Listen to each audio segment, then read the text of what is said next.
Good afternoon. We'll try and make you up a little bit of time in the schedule here. But my name is Shannon Moore. I'm the director of our finance services team here at Withers Ravenel. And I had the task of performing the rate study and the financial analysis for your water and sewer task. As Malik mentioned, this was a subtask within your AIA grant, so that covered the cost of this portion of the project. And I'm joined also by Steve Miller online, who did a lot of the deep dive into your data. So if questions arise, he'll be available as well.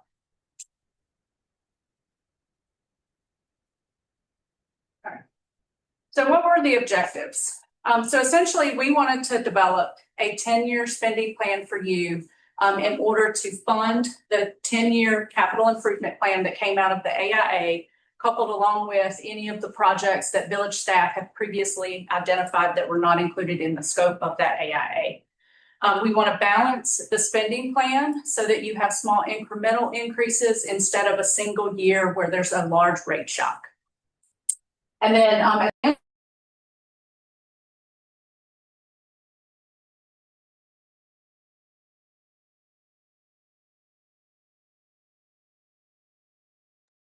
Hey, we just lost sound here. You guys went on mute.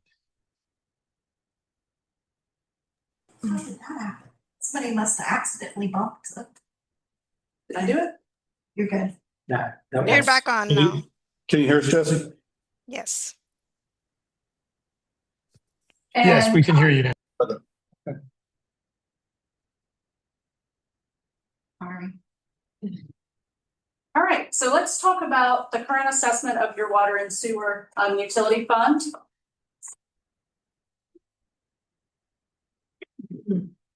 All right, so you do operate your water and sewer fund as a single standalone enterprise fund within your village audit. So you have a separate set of books for both your water and sewer combined utility. Your system revenues have increased on average of about 4% in the last 5 fiscal years.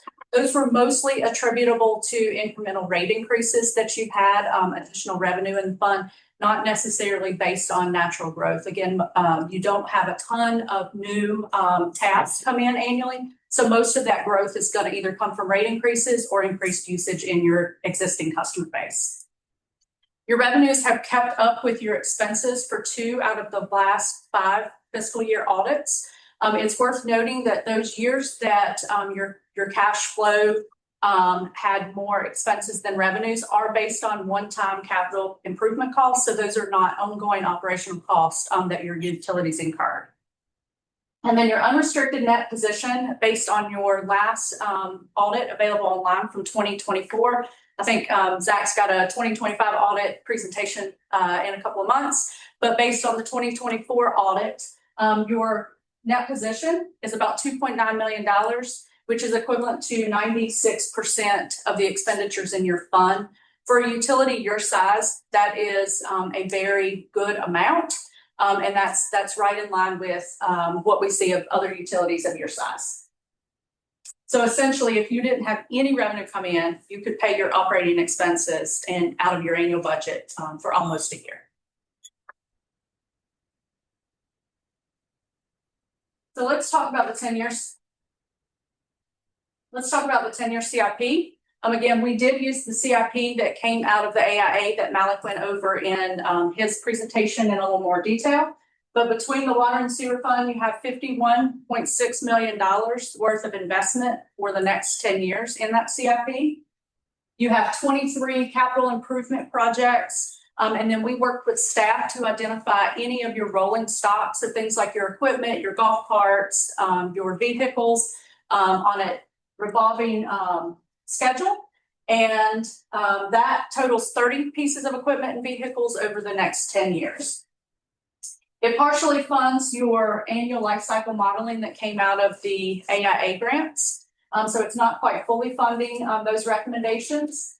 And it includes, again, the projects identified in that AIA asset inventory assessment, along with other identified projects by staff. And it does also include the wastewater treatment plant expansion project. So I'll go through these pretty quick. I know Malik had that up there in detail, but your water totals $5.2 million in capital needs over the next 10 years. You have 5 projects that are close to $500,000 or more. Your valve installations, the reverse osmosis ABC, your 3 hydrants per year, your life cycle modeling for water mains and hydrants, and your districting of your meter system. And then on the sewer side, you have a total of 44.8. That's where the bulk of your CIP sits, based on that wastewater treatment plant expansion project of 42.7 million. The assumption that we made on that wastewater treatment plant and talking to staff was in fiscal year 2029 is when you would make that first semi-annual payment. You would make 1 payment that year. And then each year thereafter, you would make 2 semi-annual payments for that loan until it's paid off. And then your life cycle modeling is about $1 million, on average about 100,000 per year for each of those 10 years. Then in vehicles and equipment, those 30 items that I talked about, we made the assumption that the useful life in talking to staff here on the island is that your golf carts are replaced about every 5 years, and then your light trucks are every 7 years. So there are some golf carts in there that are replaced multiple times over that cycle. It's a total of $1.5 million, almost $1.6 million over those 10 years. And your annual investment varies in your light years of only about $32,000 for vehicles and equipment up to $408,000 in the heaviest year. So let's talk about how we fund the investments in the water and sewer fund. So we assumed debt on that one large wastewater treatment plant expansion project. All of the rest of your projects would not require any debt obligations, and we're proposing that those would be paid as you go along with cash and reserves on hand. And we're also assuming there are no new grants. At the time this PowerPoint was planned in February, we didn't know about the asset and inventory assessment grants. So that leverages a little bit of additional cash based on this proposal. And then the financial assumptions in talking to village staff, we've looked at 2% average annual revenue growth. That's natural revenue growth, a few taps that you get per year from that, or additional usage on your existing customers. We looked at expenditures with an average annual inflation factor of 5 to 10%. 10% being those personnel costs, the things that are outside of your control, benefits, health insurance, state retirement, those items that you don't have a ton of village control over the cost. And then most of the rest of your operational expenses are inflated around 5%. And then the CIP inflation factor, we used cost basis of today and inflated those 6% for each year until they actually occur in your CIP. Your unrestricted net position, we'd like to target around 100% at year 10, which is about where you're at today. And then your wastewater treatment plant expansion costs would be funded exclusively by your pipeline debt capital surcharge revenue. That's one of your fee structures that I'll go into a little bit more detail further in the PowerPoint. Okay, so let's talk about your current utility customers. We got detailed monthly bills from staff.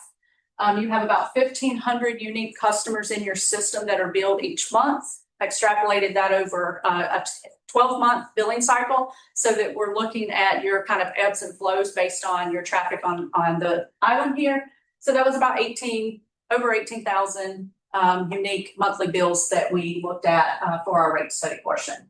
Of your 1,500, most of those are considered residential customers. The biggest chunk of those 1,300.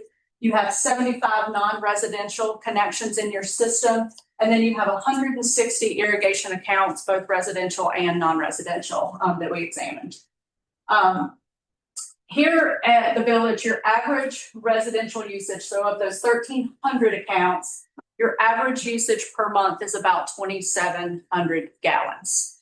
It's worth noting that over that 12-month period, you have 200 occurrences where the consumption is greater than 20,000 gallons per month. So you definitely have some outliers that's kind of skewing that average when we looked at your residential accounts. Can you just help us with that a little bit? That's extraordinary. what might be occurring that somebody would be using 20,000 gallons relative to the average? So it could be some of your larger residential accounts, your larger homes. Some of those are also irrigation accounts. So you've definitely got, on average, and a lot of those are in the summer. Like with an irrigation account, obviously in the summer, those could be used a lot heavier than in the winter. Thank you. Does that help? Okay. So then when we talk about your current existing rate structure at the village, how you bill your customers on a monthly basis, your water is comprised of 3 different charges. You have a base minimum charge. So essentially that means your customers are paying for essentially a floor each month, whether they use the first gallon of water or not. You have 2 volumetric, what we call increasing block tiers, which means the higher usage of the tier, a little bit higher cost that they pay for those 1,000 gallons in those second tiers. And then you have the third, which is that debt capital surcharge, which is going to be utilized for paying for your wastewater treatment plant expansion project. Your water base charge does vary based on the customer class, being a residential or a non-residential user. And your irrigation charge is the same for your residential and non-residential users. So there's no kind of differentiator there on the irrigation. Now on the sewer side, your residential customers pay a flat fee regardless of their usage as well. Your sewer, of note here, your sewer non-residential customers pay based on their water usage. So they essentially pay the same thing on the water, on the sewer usage as they do on the water side. And then your debt capital surcharge and your non-residential base charge vary by what you call your REU, which is your residential equivalent unit, and that is designated for each of your particular customers here at the village. And that's a multiplier. So let's talk about 2 rate alternatives that we looked at based on your current rate structure. We did use AWWA, which is the American Water Works Association best practices, looked at other utilities across the state, and looked at some viable and defensible ways that you could restructure 2 optional rate alternatives. So the first one is to look at your volumetric tier for your residential usage that's greater than 11,000 gallons per month. And again, that only will apply to a very small portion of your residential customers that are your biggest water users. And so the excess usage charge would be $2.25 per 1,000 gallons. So once they reach that 11,000 gallons, they would pay a small incremental difference for each 1,000 gallons above that. And again, this wouldn't affect your small residential customers, with your average being 2,700. The majority of your residents would not pay this higher surcharge. That change alone would yield about $15,000 of additional revenue to the Water and Sewer Fund. And then the second proposed rate change is to look at charging your residential sewer rates so that they match the residential water rates instead of it being just a 1-to-1 kind of ratio. And your current base charge does serve as kind of the floor of the minimum that they would be billed per month. That would not change. Your non-residential customers would actually have equal water and sewer charges billed monthly. This would encourage water conservation by linking their bill to the actual amount of water that they have running through their meter. And keep in mind, especially on the treatment side, you have increased costs with that increased usage. So you have some variable costs there that you would be able to recover and capture. That single change would be $135,000 annually. And so when we look at your entire fund, we look at the 10-year CIP, ways to fund that 10-year CIP for the next fiscal year, so fiscal year 2027. We would look at those 2 proposed structure changes. And then in addition to that, you would need a 5% water and sewer and surcharge rate kind of across the board to your existing structure. You would add that 5%. And then in fiscal years 28 through fiscal years 26, you've already made those structure changes in the first year, so you'd still be looking at just a 5% incremental annual rate increase. And on the next slide, we'll talk about the debt issuance for your wastewater treatment plant. And again, that's being paid for through your pipeline surcharge. That's a pretty significant project. If we looked at kind of three different scenarios, whether that project would be funded in fiscal years 28, 29, or 30, it's a pretty substantial debt payment to your fund. The first year in 2028, if the costs were incurred then, you would still be looking at a 530% increase on your capital surcharge. And again, that is solely to fund the one wastewater treatment plant expansion project. And that's assuming no additional monies outside of the village, no grants, no low interest loans or anything like that. So this is the most conservative estimate in terms of if you get additional money, this could be re-evaluated. And then in fiscal years 29 and 30, the 5% kind of increase is applied here based on when that debt is issued. And so if we look at the residential rate structure that you have in place, and we put on top of that the recommended rate changes that we've made, those rate lines. So you see like that tier 1 and your base charge would be intact for those 5 years. Where you start to see the changes are on the structural changes. So when you go from the current tier 2 to the proposed, we would look at that tier structure usage for 3,000 to 11,000 gallons. And then we would add that kind of third tier where you see that $2.25 incremental difference between your users that are above 11,000 gallons per month. And these again are charges based on each 1,000 gallons of usage. And then the residential sewer, same thing with that gray line. You see where you have a base charge of $86.38. That would go to $91.13 in the first fiscal year. And then both your residential and non-residential irrigation is consistent across those 5 years. And then on the non-residential side, this rate structure is pretty consistent. The previous slide essentially moves your residential so that it's fairly consistent with your non-residential in respect to those three tiers.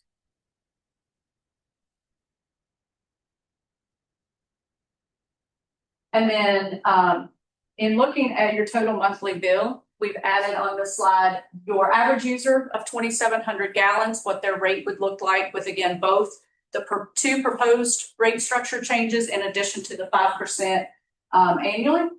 That yellow in year 3, that yellow is fiscal year 2029. That's the first year that the proposal for the debt issuance on the wastewater treatment plant would be proposed. And again, you can kind of see that sampling for your 2,700. We also use 5,000 gallons residential because that's the state's proxy so that they are looking at all utilities across the board consistently. So that 5,000 is something that is required to be reported as the state grant. So that's why we've added that 5,000 in there.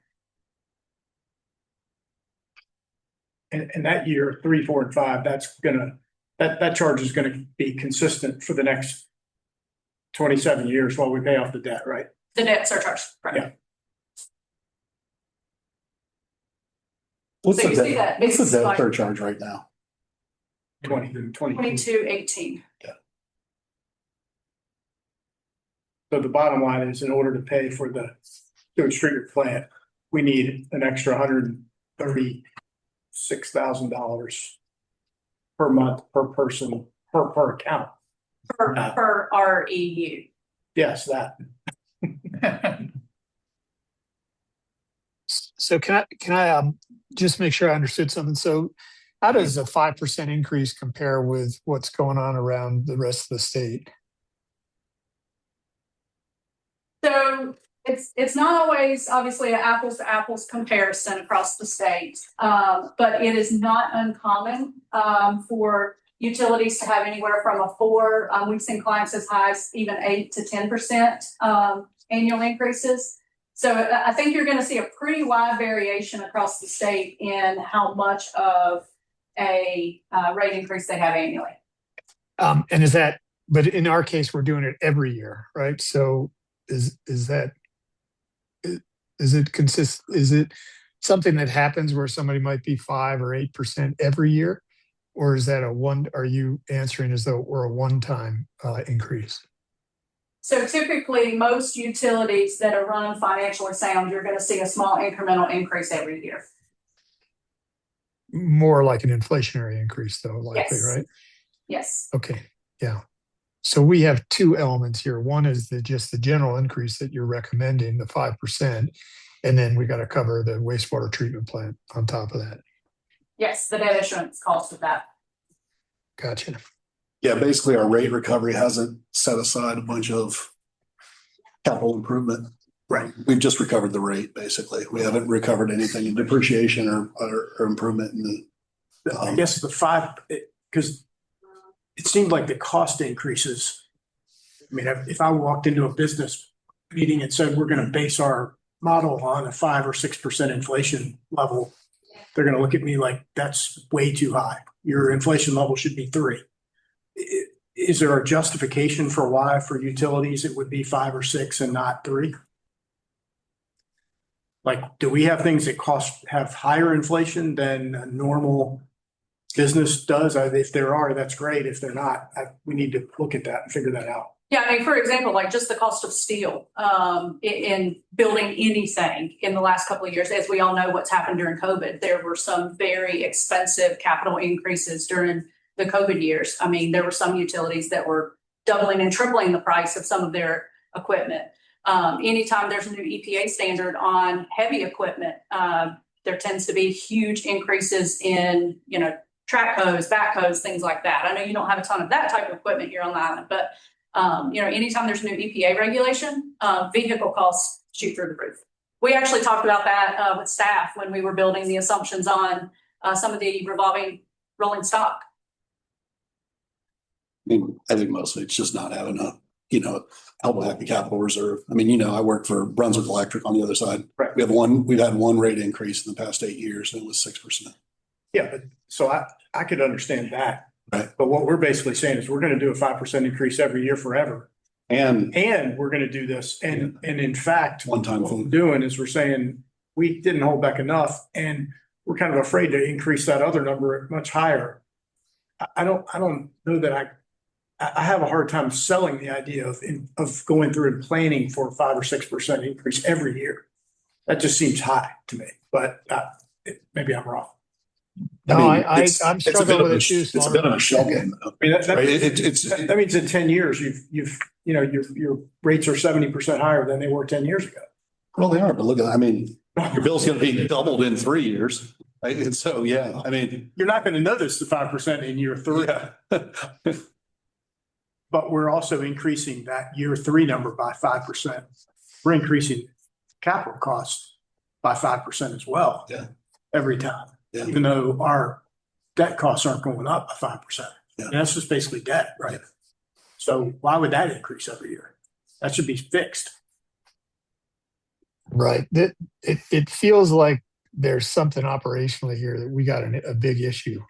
I mean, I think I land with Slaughter's initial comment here. If I walk into a business and has this, gosh, what's wrong? Something doesn't sound right. I get we got the big capital project that we have to deal with, but I heard at the outset that we had a relatively healthily run system, and then I heard later that we needed to increase our rates 5% every year. Given if I just give a quick thought to what our cost bar would be here, I don't see how costs run up that fast to do that. Let me, Shannon, are we really raising the percent? We're 3%, but we've been doing 2% all along. We're just adding another 3% to that for a total of 5. Total focus. So it's really a 3% increase. Right? Well, no, I don't think we can say that. Whether if you keep going at 2%, then you're just going to see the So we're saying, capital project fund is going to go. and now all of a sudden this year, the inflation rate's 5%, so we're gonna jack it up to 5. That's why. What changed? I know we need the money. Well, again, the difference would We be, need the money. yeah, the difference would be I mean, you just put it all into the project fund then, right?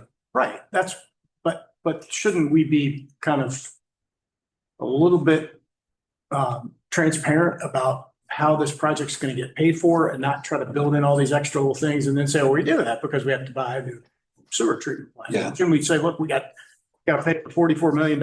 We're gonna pay this much interest and this much capital every year for the next 30 years. And that's what it's gonna cost. And here's how much you gotta pay for it. Well, I mean, I would say, Like it either. I would say usually what happens is in the base rate, you recover operations and capital improvements. And then in a demand charge is where you just pay for the amount consumed, whether it's water or electricity. So maybe the base rate, maybe the 5% can be attributed to the capital improvements. Right. And that's great. I mean, then you can justify that and say, well, we've got 10 years of capital improvement. But Yeah. at the end of this 10 years, this 5% is going to go back to 2. Well, that's not what the math said here. The math here said we needed to go get that 40 odd million on top of the 5%. No, we have to do that somewhere. I mean, it doesn't have to be here, but it makes sense for it to be here. Yeah.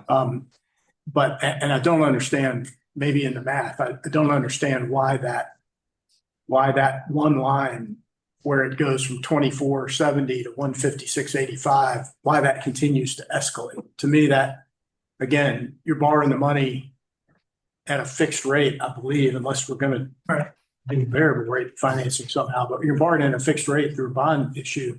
Your bond payments are the same every year for the 30 years, right? They're not variable. So if we're paying it back, I don't understand why that number's going up. I don't know that she was trying to necessarily get the minutia on the finance, And that's- but just put the answers. representatively out there. But yes, you're right. Yeah, okay. You're right on that. But, and again, I think they modeled it. If you go back to your slide, I think you modeled it off of 42 something. So add 3 million more to it too. Then we got to amortize, or more. Because we have a 6% inflation rate.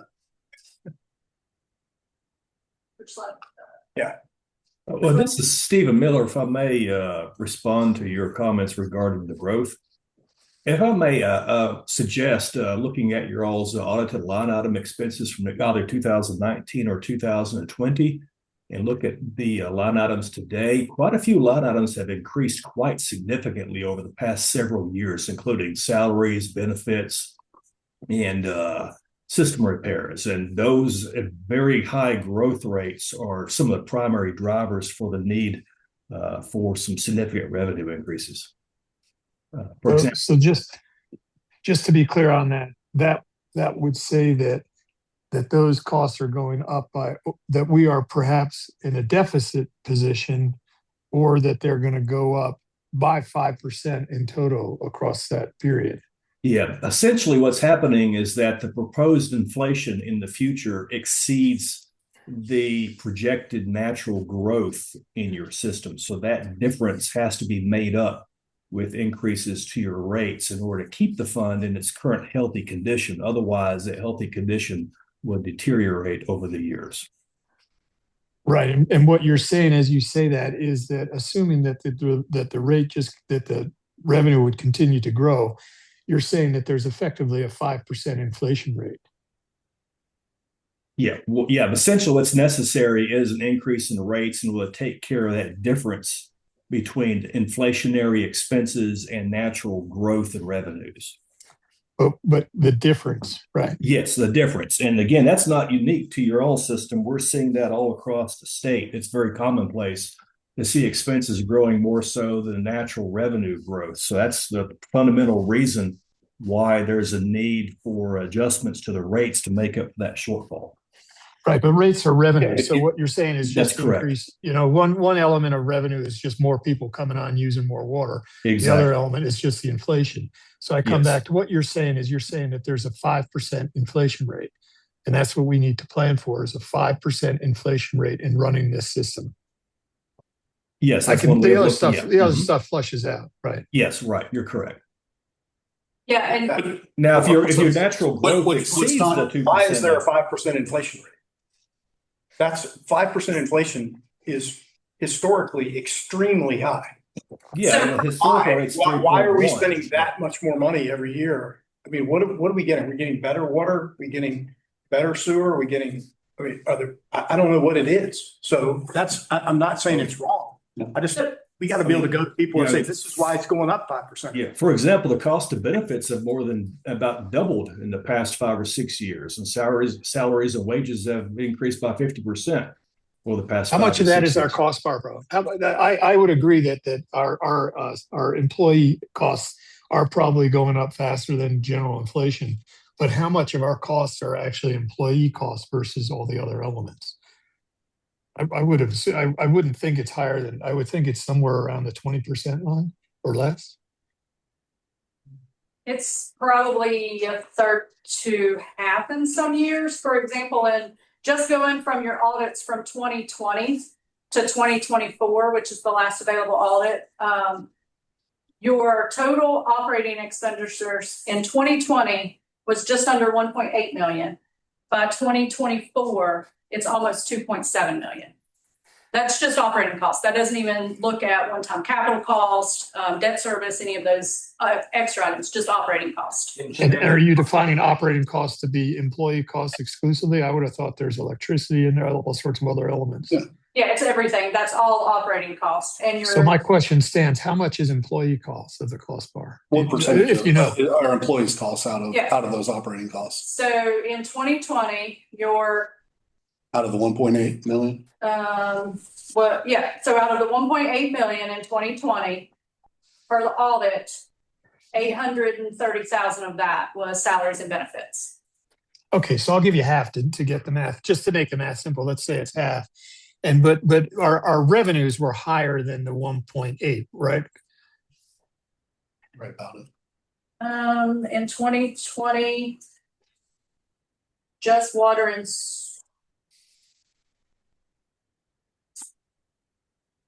sewer.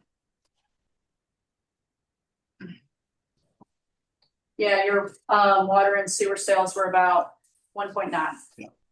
Okay. Oh, well, then pretty close. So I mean, you see the math, at least I'm trying to do. It sounds like the other guys might be in line too. Is that just saying, all right, of that, how much is the employee cost? How much is that going up? And then how much are the other elements going up? You know, by the way, we appreciate all the work you did. I don't mean to jump on you with respect to that. I'm just trying to get to an understanding as to how much, you know, so if I walk through and I had cost of, call it 800,000 of employee costs, and that went up by 5%, that's $40,000 that would increase in my total cost for that year. So, but if I took that across the whole 1.8, that in itself would be, you know, under 2.5%, right? So then the employee cost would get you to a 2.5% increase in cost, which would be less than the 5% reclamation we're trying to do here. So again, I please don't understand me. I don't mean to jump on you. I'm just trying to get to the math so I could come back and say, okay, this makes sense, because otherwise it sounds to me like the 5% does allow for some amount of capital improvements, but you said specifically that that's not there. So that's why I'm kind of struggling. I don't know. The other guys in the room, perhaps they have a better understanding. I don't have a problem if we need 5% increase every year, that's great. We just need to be able to say, here's where the 5% is going. I don't think we can just go out and say, hey, we're going to increase by 5% every year. I'm going to walk in here and say, you guys are nuts. That's not where people are going to push back. It's that we're going to apply a surcharge that's bigger than the average monthly bill. I get that too. We've reserved nothing for capital improvement. I absolutely understand. At that point, it's not a surcharge. It's bigger than your bill. Well, and then my question is going to be, well, okay, it's bigger than your bill and it goes up 5% every year. Why does that go up 5% every year? Right. You know, we got to be able to explain. We need to be able to explain in detail to people why it's going up, why we have the surcharge, where's this money going to go? And we can't just say, well, this is the consultant said we need to do this, so we're doing it. Yeah. No one's going to buy that. Right. And this is just one more thing in the island. Here's expensive. And I get it. It's always going to be that way. And it's probably always going to go up 5%. But yeah. you know, I mean, a partial a part of the explanation is we need to increase rates more than whatever just operating inflation would be so that we start to have a capital reserve. Because that's why we're in the problem that we're at, because that we didn't have. Right. Right. We need to have a list. So we need to set that. So maybe if we believe, the go forward inflation rate's 2.5%, 3%, that's part of it. And then we're also going to add another 2% on. So we, much longer than all of us, but the next time a 10 million or a $40 million expense comes, we don't double your bill with a surcharge. Right. Because we haven't been collecting or recovering more than just the output as we've gone along. Right. We've recovered depreciation I don't and know that it would be reasonable for us to have started 10 years ago collecting a bunch of money from people who live here now for something that people that they're not going to use. No, but our rates, but I'm not saying that, but Okay. everywhere else, and ask the consultants to, you keep saying we're in a healthy position because we basically have cash on hand to cover operating expense for a year. Also say, what do all those other utilities have in capital reserve? And you cannot say we're in a good position there because we don't have anything for it. And so all along, we've had our head in the sands and we haven't been charging for, all we've been recovering for is the water we give you. We haven't been recovering any plant depreciation, any plant improvements down the line, anything like that. And anywhere else you live, that's happening in your rate, whether they spell that out for you or not, right? It is. And so that's why we're at. But there's no way that we're in a healthy position there that, we haven't had anything in reserve for when this, known thing comes along. I mean, it sounds like what we have about 2.5 million in reserve, I Yeah. think, based on that first slide. Yeah. But again, I think if I were, I definitely I would not expect somebody who lived here 10 years ago to be paying for our upgrade sewer plant in 2027. That's not right. You are. You don't. I'm not. No, I'm not. I'm going to pay for it when it happens, which I think is perfectly fair. Wherever you have power anywhere else in the world, you are. Some portion of it is going more to cover than just the electricity or the water you consume. It's going towards plant depreciation and capital. Get it. I'm just saying though that I think that the people that are here, I don't think there's a problem with people here paying for the cost of the facility that they're using here. And I understand that the price is going to go way up. I mean, people know that it's going to cost $40 million to build this thing. Yeah. And I don't believe anybody's told them that we have reserved all the money to pay for that yet. So, No, agreed on that.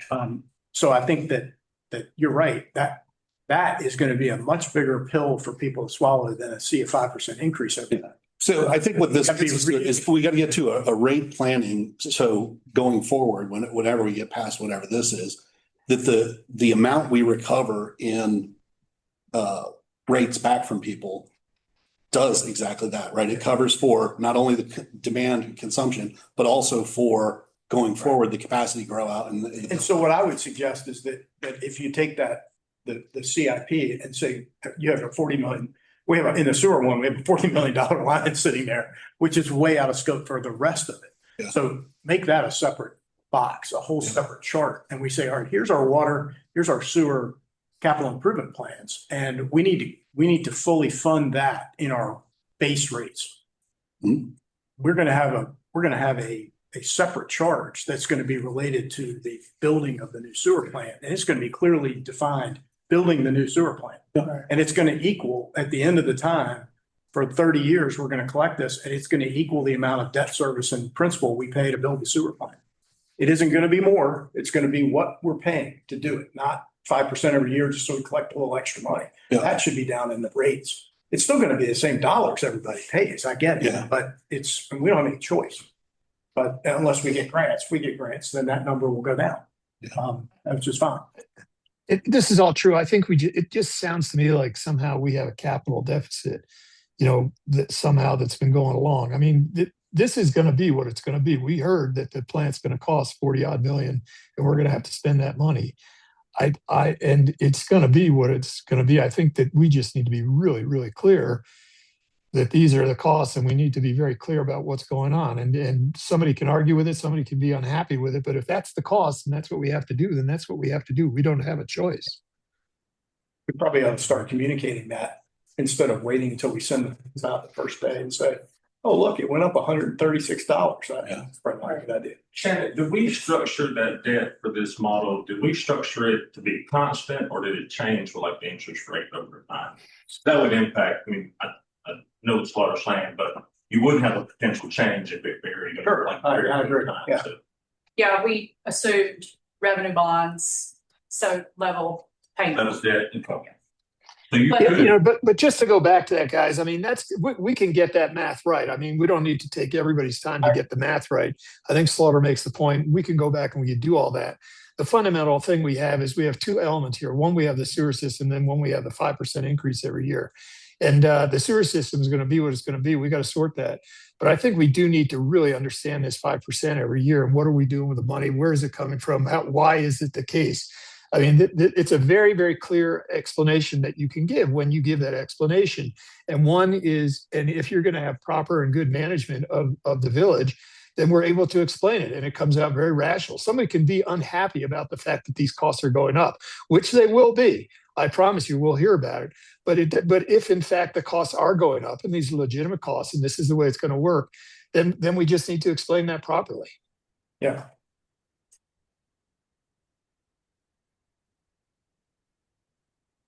So Good, Peter, my suggestion would perhaps be that we get that ongoing cost bar understood, that the inflation rates that suggested. I mean, these guys are good. They do this for a living. So presumably there's some very good rationale for why they came up with that 5%. And we just don't understand it here.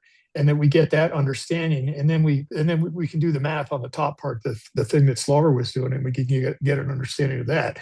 But I think that this sort of thing, I always like swallowing my medicine early as possible. And so, I think it'd be really good for us to get that understanding right now. So to the extent we need to start communicating it, we figure out when we want to do it and all that sort of thing. Because earlier they said, I think that we need to commit by we need to commit by September of 28. So we have, pretty much, 2.5 years to start figuring out how we're going to commit this, what other options there may be. And we start laying this in with our strategy as to grants and all the other things that we want to do. Sorry, I don't mean to be pushing. I'm not sitting there. Peter, perhaps you got a dagger out for me. I don't know.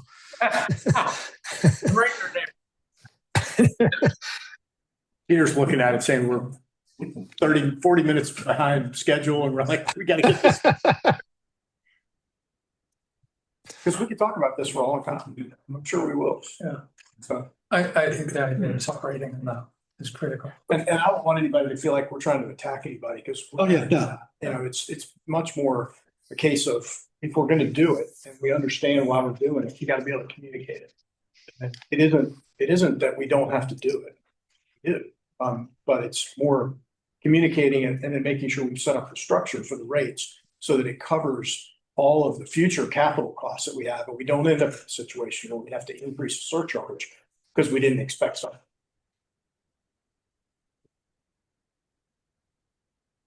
I mean, these guys already have the math. They can lay this out. They know exactly. I'm sure that they know exactly what I just said, and they can do that math and show us that analysis. I mean, I'm not that smart. A lot of other people have asked for this before I got here.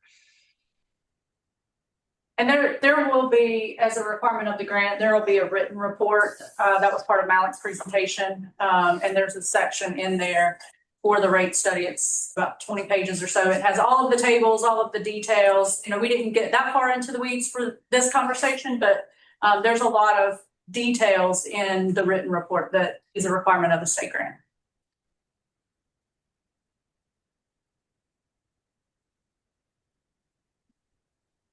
Okay.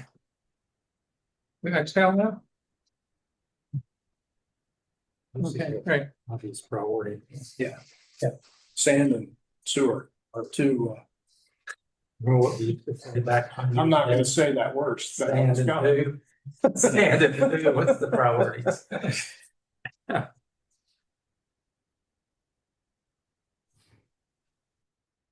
Thank you. Okay, hey, thanks so much. Appreciate that.